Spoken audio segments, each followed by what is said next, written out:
Hey gamers, it's G from the corner, and today we're going to be checking out everybody's new favorite joke, everybody 1-2 switch. Why? Why did they make a sequel to 1-2 switch? This is all perplexed me from the second this thing was leaked last year. Last year there had been rumblings about a 1-2 switch sequel potentially coming to pass, and that it was really bad, as expected, but apparently was even testing poorly. Localizers were calling the game horse shit. Staff was worried the game would damage Nintendo's reputation as a software developer. Okay, look, let's get to the chase. This game is terrible, but it is not the worst Nintendo game I have ever played. Alright, I don't really understand the worries considering some of the other questionable software Nintendo has put out over the years, even recently on the Switch. I would argue there are worse games. I would argue that this game is better than 1-2 Switch, but let's not get ahead of ourselves. The game is still not very good. When I booted the game up with friends, we went in expecting a very miserable time, but, surprisingly enjoyed a few elements.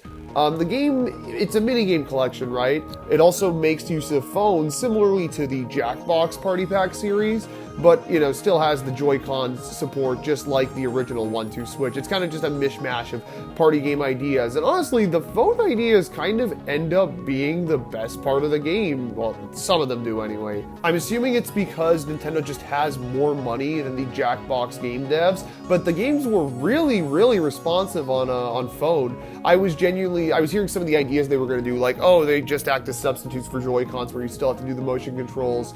They make you take photos in a time limit, like stuff like that. I think, oh god, this is gonna just run terribly, but in all honesty, it ran perfectly fine. And some of the games were pretty fun. We actually had a great time with a few of them, specifically this color photography one where the game would give you a color and you'd have to take a picture of said color. And another one where you would have to make questions for a quiz, you and your friends, and then you would just answer all of those questions within succession. It was, honestly, we were kind of stunned by some of these ideas. They were actually genuinely just fun ideas, not, oh, look at me milking the cow like in 1-2 Switch. You could feel the marbles in the Joy-Con like 1-2 Switch, There was actual thought put into some of these, and we kind of were genuinely surprised. Although, that being said, the rest of the game still didn't fare very well. When you boot up the game, you can't just play any of the minigames. You have to play an assortment of them in like a sort of tournament setting, which is kind of odd. You can unlock them for single play later on. I don't know why they didn't just put them all out there from the start, though. Very, very confused about that. It's a really weird menu, too. I don't know, 1-2 Switch did, like, the thing. You played a few minigames, and you got all the minigames. It wasn't like that. Whatever. Doesn't matter. 1-2 Switch. Is that really, like, the bar of quality I need to be measuring a video game by? Well, apparently so, because the Joy-Con use in this game is terrible. If 1-2 Switch showed cool uses for the Joy-Con that seemed neat at a cursory glance, then everybody 1-2 Switch really shows how low the ceiling for the limitations of the Joy-Cons are. Take, for instance, Joy-Con hide and seek. About as simple as it sounds. Hide the Joy-Con, find the Joy-Con. There's a minigame just like this in the original Wii Party. Me and my friends had a few good laughs, so I thought, why not? Let's boot it up here. Here's the thing. There's this issue with Joy-Cons where if you are even remotely in the way of the console, then it will just disconnect immediately.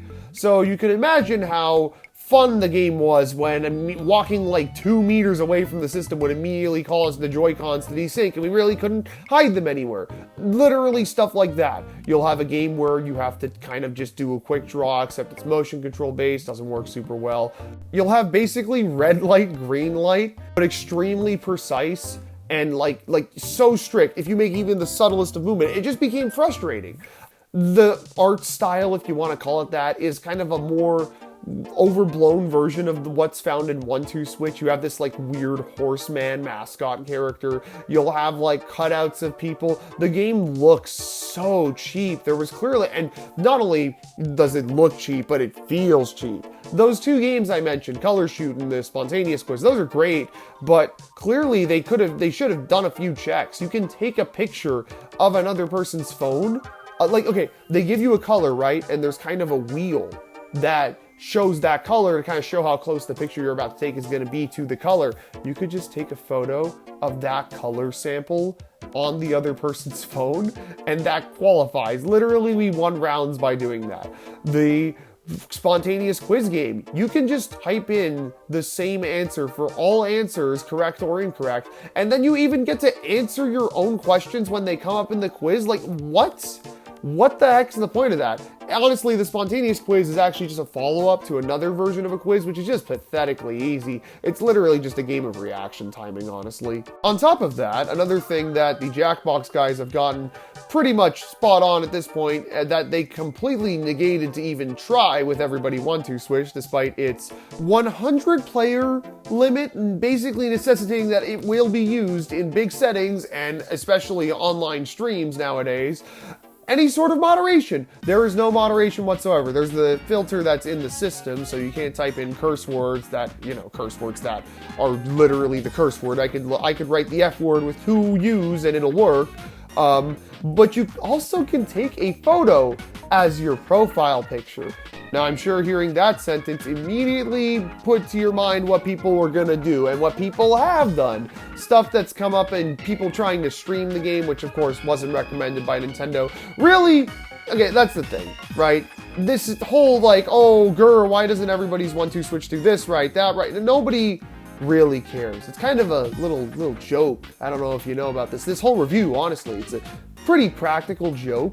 The game isn't good. We knew the game wasn't going to be good. When it was announced, I just wanted to see how bad it was. When it was leaked, when it was officially announced, Nintendo literally just put out a tweet saying, oh, everybody's 1-2 Switch coming out in a month. And then like literally dropped the trailer in between the announcement and airing of their last Direct, just to try and keep it hidden from people so people wouldn't notice. Like, they clearly were embarrassed about this game, and we clearly are just kind of gonna laugh at it before we go back to playing the Pikmin 1 and 2 ports, the Pikmin 4 demo, maybe the next wave of Mario Kart that should be out pretty soon, Pikmin 4 itself, and all the other games Nintendo has planned for this year.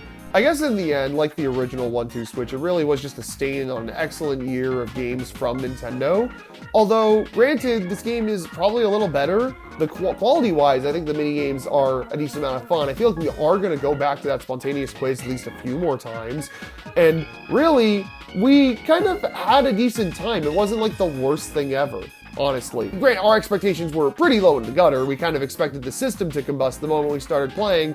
But, it was something. I don't recommend this game whatsoever, but there are worse party games on the system.